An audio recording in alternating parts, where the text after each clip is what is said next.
Hi, everyone. Welcome back. I'm Sonika Garcia, And I'm Brad Davidson, and this is Breaking the Code, a podcast series addressing misconceptions related to the discipline of behavioral science.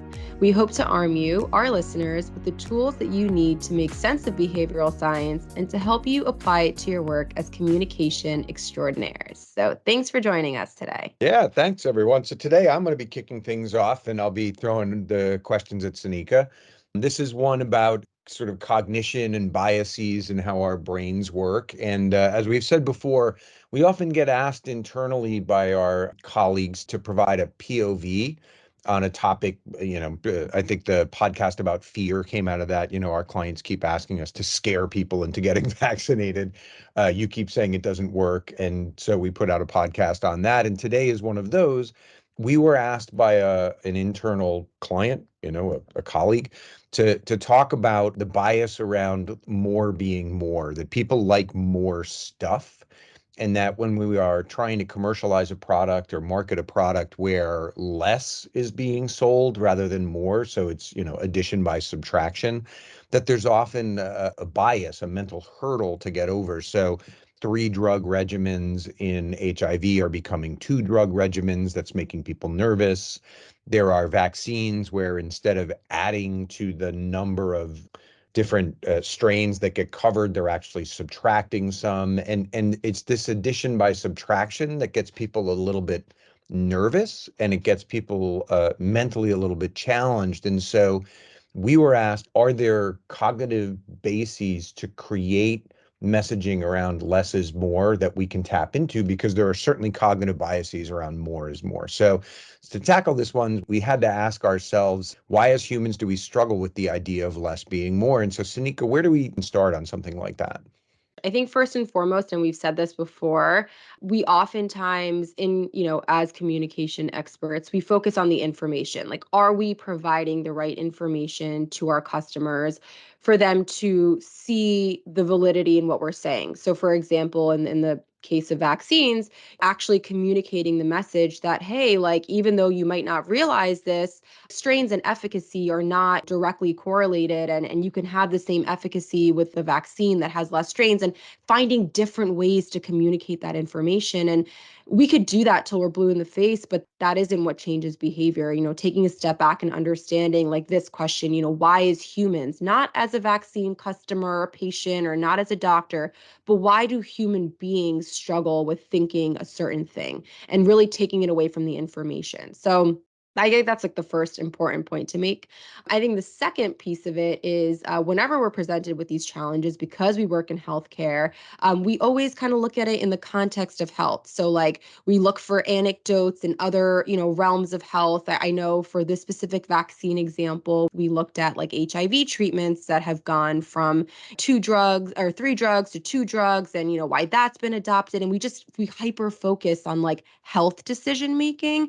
And I think where a lot of the value and insight lies is outside of health. So seeing, how people are making decisions in their everyday life, in like the cars that they buy, the houses that they buy, the products that they're engaging with, people that they're, associating with, like all of these things about a person's experience give us insight into their health decision making. Health decision making does not exist in the silos, but I think a lot of times we focus on that. So I think when we approached this topic, it was, okay, let's leave the actual issue at the door for a moment and just explore humans and the way that they interact with the world to see if the answer for why less is not actually more to a lot of people might be happening.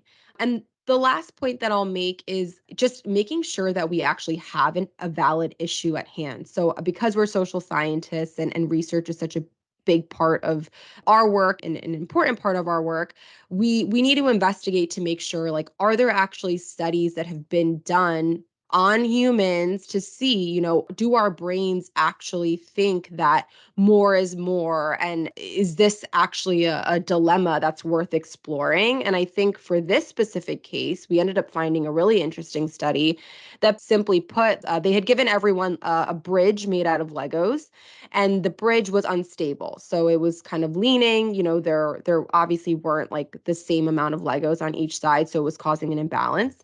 And they asked people, like, fix it. just make it stable, make it balanced. And I think 95% of the people in the study added a Lego to make it stable instead of just removing one. And it was just supporting this. I think that when we came across that study, it was like, okay, yes, people are programmed to thinking this way. We want to add to fix a problem instead of removing. And I mean, I just apply that to my own life as, someone who's always complaining, I have nothing to wear. I have nothing in my closet. So my first instinct to like deal with the mess that my closet is to go to the store to find something to wear, when really probably just cleaning out the closet and, finding the pieces that I do have that obviously will work is an efficient solution as well. So Yeah, that's definitely not just your home, by the way. yeah, Like every time we clean up, it's like we went shopping again, but we didn't. yeah. We just found stuff that had been lost. Yeah. Yeah, and I know, so much of what we do, Brad, is finding like the meaning in signals in the world that we live in. And so I think the next step of this research that we had to do was, okay, so research is supporting that this is in fact an issue. People think that more is better. But why? How have we been programmed at an early age or through the course of our lives to what has reinforced us in our environment to believe this way? And so yeah, if you could just share, like, why do we think that more is more, and what signals have we been exposed to reinforce that?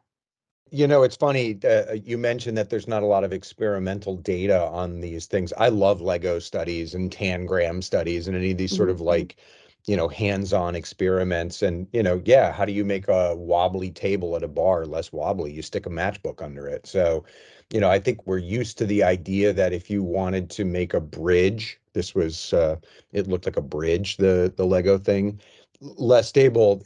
Part of the cognitive bias there is you don't really lower bridges to make them stable. You kind of shore up the part that washed away or something. So I think there's something there, but Mhm. you're right. I think our preferential attitude to fixing things is to add to them, not to necessarily subtract. And also to reinforce information is never enough to change behavior. If it was, we'd all save more money, we'd all drink more water, we'd all floss our teeth every day. Like we know what we're supposed to do. We'd all eat broccoli, we'd never have a French fry. We know what we're supposed to do. We don't do them in part because it's hard work, in part because there's other parts to life than just living forever, right? Like I enjoy French fries. I'm going to eat them a couple of times. But I think we're talking about a bias here, which is really more just a natural tendency for your brain to lean one way or the other. And there are a lot of articles that are more speculative, but seem convincing enough that talk about things like more is more historically. So you'd rather have a larder full of food than empty because you don't know when hard times are coming. You want more land because there's this sense that you can, keep building and building your own personal empire. I don't mean empire like the Ottoman Empire. I mean like go from 2 acres to 5 acres so that you can support your family better. Mhm. You want more kids, and all of the ideas behind this stuff, especially in an earlier agricultural sort of framework, is these are buffers against disaster. More food is a buffer against famine. More children are a buffer against disease and old age and being left alone, and the fact that infant mortality is very high. More land is a buffer against, insecurity. So all of those things, as Mae West said, too much of a good thing is wonderful. On the other hand, we struggle as a society today with having too much available to us that then is healthy. So we talk about calories being something that are far too easy to find. And the obesity problem in part is we programmed ourselves to overeat based on the calorie needs we actually have. I mean, weight gain does really come down to calories in and out. There's a lot of other stuff that goes into it, genetics and all that, but fundamentally, it's calories in and out. And there's too many easy calories around, and our brains are too wired to just sort of grab them. That's a lot of the analysis that you read. The thing that sort of is a countervailing argument to that is we as a society have always also had prohibitions against taking more than your fair share. So you look at the Ten Commandments, which is one of the oldest sort of sets of rules we have collectively, whether or not you're part of the Abrahamic religions or not. It's a pretty old series of rules, and one of them is gluttony. right? We have recognized forever that there's a tendency in humans to take more than their fair share, and that it's not good for you. It's not good for society. Sometimes we call it the tragedy of the commons and those sorts of things. So you don't write rules against things that people don't do. And so, clearly we've had this tendency as people to take more than we need. And that sort of translates into things like people believing that more strains covered by a vaccine are better. And in many cases, that's true. Gardasil 9 covered 5 extra strains than Gardasil 4 did. Now, Gardasil 4 covered, I'm going to do the numbers off the top of my head. It's close, it's not accurate, but something like 80% of all of the warts and cancers were covered by those 4 strains. The addition of the other 5 led to, I think, 15% more. So you're covering 95% of cancers. And it makes sense. Hmm. Like, okay, you're getting less bang for your buck, but those 15%, if you're one of those people who gets one of those cancers, it's a big deal. More is Yeah. better. And so it's hard to convince people, especially in the vaccine space, where it's been an arms race. Well, we cover 4. Well, we cover 5. Well, we cover 9. Well, we cover 15. You go, good, I'm going to get the one with the broadest coverage.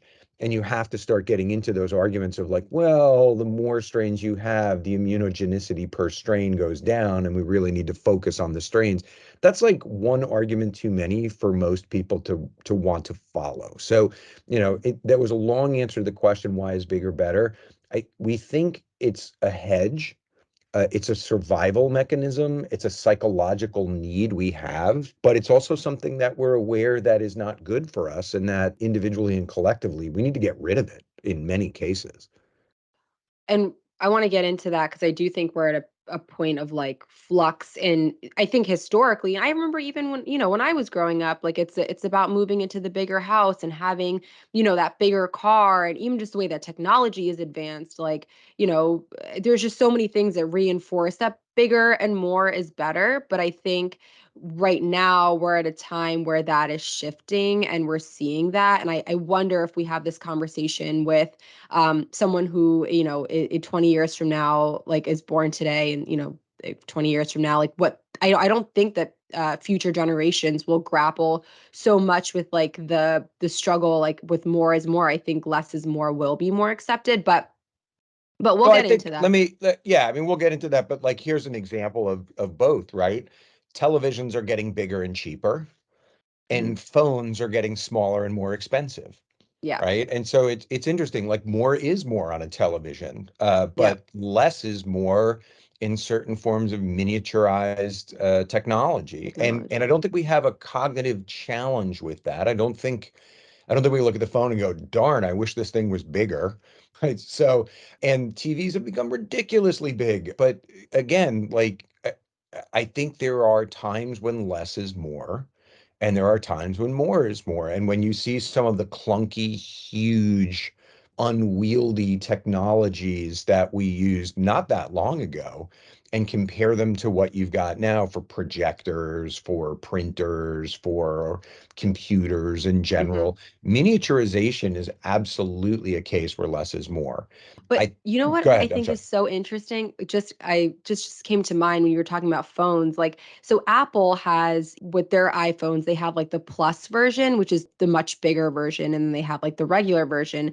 And I think that that's interesting because I feel like there's no difference in the phone. They're literally the exact same phone. One is just bigger, and there is a market for people. Like they obviously have both options because they feel like some people might lean towards the bigger for not a reason like, oh, I need to see a bigger screen, nothing like that. I mean, I was one of those people. Like, I had gone with the bigger phone just because I was like, oh, I guess inherently, like subconsciously, like thought this must be better. And then I kid you not, when I went to upgrade, I felt like I was losing something. I chose to go back to the smaller one. It's the same phone, but I was struggling with like, am I giving something up? Even though like I'm provided with the information that I'm not. It's the same phone. It's literally just like a preference thing. I had no logical preference for the bigger phone. I just thought it was cooler or better. I don't even know. And that just came to my mind because I'm like, Yeah. I think brands are out there like acknowledging that some people think these two different ways, and how do we like play with their minds a little bit? I don't know. Yeah, well, I mean, look, at what point does the phone become a phablet, if you remember those, become a tablet, and its screen size and use case? And, phones seem to be evolving towards a standard-ish range of sizes. There's only so big you want a phone, and I'm using air quotes around phone. They're not phones anymore. They're pocket supercomputers with telecommunications capabilities attached to them. I mean, we can have a whole discussion around language and anachronistic language, right? I mean, we do not carry phones in our pockets. We carry supercomputers. And the fact that we call them phones, I think has psychological impact to how we treat them. If we called them pocket supercomputers, we'd be much more reluctant to hand them to children, for example, to Yeah. keep them amused on a plane or something like that. But I think there's this countervailing thing, and I think this is where culture comes in as well. So Yeah. right now, there's sort of two camps of thought, right? Or two camps, two trains of thought. There was the McMansion explosion. Home size got bigger and bigger and bigger for I think 50 straight years. There was a really interesting analysis a few years ago, maybe more than a few years ago, about how the size of American homes was in inverse relation to the number of bowling alleys we had.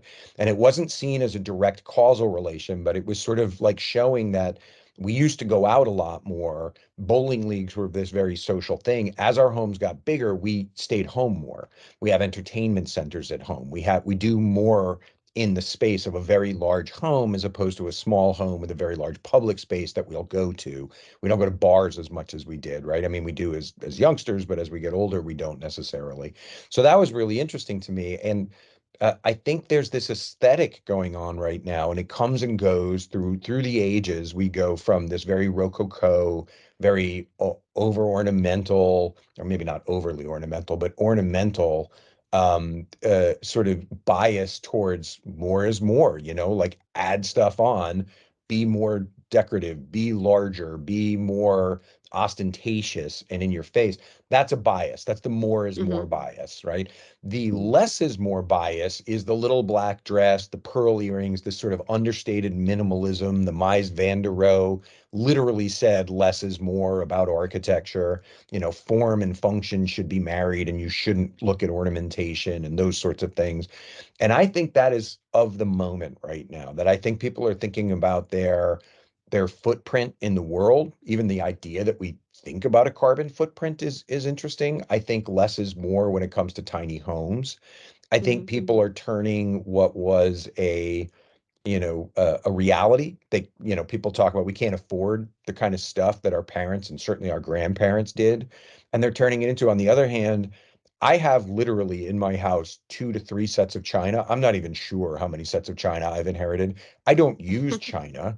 I don't care about china, and I have to do something with this stuff. We literally have a storage space for stuff I've inherited, and I pay for it every month. And I think my kids look at that and they look at it as an anchor and go, the stuff owns you, right? So I'm not saying this is a permanent change, but it's definitely a durable change in cultural thinking, that less is more when it comes to your wardrobe, when it comes to your house, when it comes to your footprint, when it comes to your lifestyle, when it comes to your brand, as it were. There are gross consumers, people who just indulge in giant displays of wealth. But I do think there's a backlash. And I think the bulk of the people that we talk to think more about sustainable lifestyles, sustainable footprints, and those sorts of things. So I'm repeating myself, so I won't go on. But No, I and think there are countervailing biases here. yeah. And just to that point, I think you said something that's important to call out is that when we think about biases and heuristics and like the mental shortcuts that we use to make decisions and buying decisions or just decisions in our everyday life, it transcends time. So like when we think about a time when more was more and your anecdotes earlier and like why we thought that, we talked about additive bias. That is a bias. We felt like adding was always the right solution because bigger is better.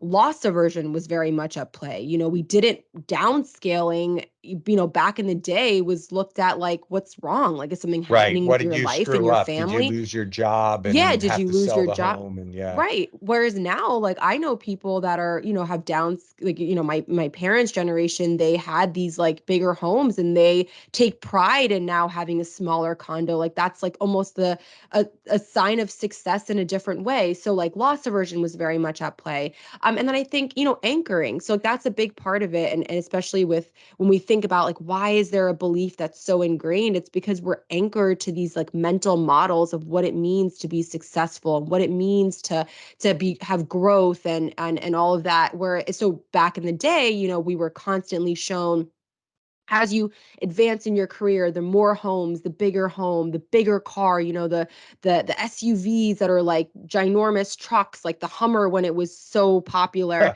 you The know, road the stomper. Yeah. yeah, like those were things that we would see as like signs and symbols of success, and our minds automatically anchored to that. Like I know when that was very popular, it was in my formative years where even now I'm still like, oh, like that is success. And then I'm like, no, it's literally not. And we're in this like change of, as you're saying, like tiny homes, downsizing, these smaller cars. That's becoming more of like the success. And so my point is that like when we're tackling issues like this about humans and why we think the way that we do, we have to identify biases that kind of led to that, as I mentioned a few, but then understand to change it. We can use those same biases and leverage that to then create a different narrative. So if we want to create a different anchor, we can do that, but we need to know that that is what we need to do. What can we now anchor on and like push in the minds of people and make really salient, where now a new belief forms and doesn't happen overnight. But I feel like knowing these like cognitive reasons helps us to then know how to change behavior as like in the future. Yeah, and I think to that point, I think one reframing that is very successful is less is more is a hard sell, more is not a hard sell, but we can say it's more refined, it's more Yep. elegant, it's Yep. more potent, it's more condensed, it's Hmm. more miniaturized, it's more, there are a lot of Efficient, like I think, more right? Like efficient. for Right, yeah. exactly. So I think that, nobody wants off-target effects from drugs, for example. And, you and I use this example all the time, and maybe this is a good example to end on. The birth control pills that my mother took, and she was the first generation of women who had oral contraceptives available to them. And mom, sorry for letting slip the HIPAA data, but her though that generation of pills were massively, massively dosed to the point where they're essentially the morning after pill now. And Mm. so there was this look, a birth control pill doesn't work if it doesn't prevent conception.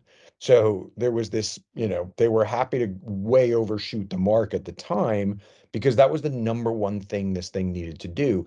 And then as we get more and more sophisticated in our understanding of the mechanisms of prevention of conception, we've dialed back and back and back and back and back on the dosing of these things until they're basically a microdose that's just enough to sort of trick your body into thinking it's already pregnant, but you have a very narrow window within which to take these things because we've so not under, but we've so reduced the dose that it's like the gentlest whisper against the sort of hormonal balance in your body is what we're looking for. That is increased sophistication. It is less dosing, but it's really more refined. It's more elegant. It's more informed. It's more evolved. And I think that is something that as pharmaceutical marketers, that is what we should really be tapping into, this idea that you don't need something that is huge to generate an effect. If you're smart and targeted and well engineered and elegantly designed, you can be tiny, and that is, I think, aspirational. And that's, so I think reframing, it's not less is more, it's what is it more of? Because to your point, nobody likes Yeah. losing anything. And so if we have this sort of loss aversion bias, and it's truly well understood and documented that that is one of the strongest biases we have in terms Hmm. of impact on behavior and decision making, then turn it into a more question. It is not less strains, it is more focused on the strains that matter. Again, I'm Right. not trying to write copy, but it's very easy to reframe this as progress, not loss. Yeah. Yeah. Yeah, I love that. I think that's a really good place to end on. Thank you, Brad. And I hope that everyone enjoyed this conversation. We could talk about this forever, but I thought, this episode would be good because these are the questions that we're presented with the work that we do within medical anthropology at Havas. And this is the conversations that Brad and I, these are the conversations we have offline and like how to tackle these challenges. And so we thought it would be helpful and hopefully interesting to kind of chat it, with all of you listening. And we hope that you found it interesting and valuable. Yeah. Yeah, listen, I think what Sanika just said is we're nerds when people aren't looking too. So Yeah. there's that. But So it's true. And I think the heart of this is all about applied social sciences. How do we take what we know, not finger wag at people, but help them sort of do the job better, right? I believe that vaccination is a public good, and anything I can do to help people get vaccinated more, I think is a wonderful thing. And if we have a vaccine that is more potent and effective because it stripped out some strains that we don't need, that's also a good thing. So I'm all in favor of us teaching people how to use these biases correctly. And I guess yeah, just last thing, like more is more. Just figure out what we're giving them more of, right? Don't ask people to give up because we're not good at sort of sacrifice. you mean less is more. Well, yeah, but we have to turn less is more, right? So It's a less more is is more. more Right, turns right, into right. like more refined, right? Yeah, yeah. Change, yeah. Reframe that like less is actually more. Right. Okay. Exactly. Bang for your buck kind On of thing. that note, thanks On that everyone. note, on that confusing note, good to talk to you again. I'm Brad Davidson. And I'm Sonika Garcia. Until next time. Next Bye. time. Bye. Breaking the Code is a podcast by Havas Health and U's Medical Anthropology Department. Created and produced by Brad Davidson, Sonika Garcia. Content editing done by Catherine Rossi. Post-production audio editing done by Gabriel Allen Cummings. And inspiration by all of you. Thanks for listening and your continued support. If you enjoy these episodes, we would love to hear from you. Please leave a rating and subscribe. Until next time.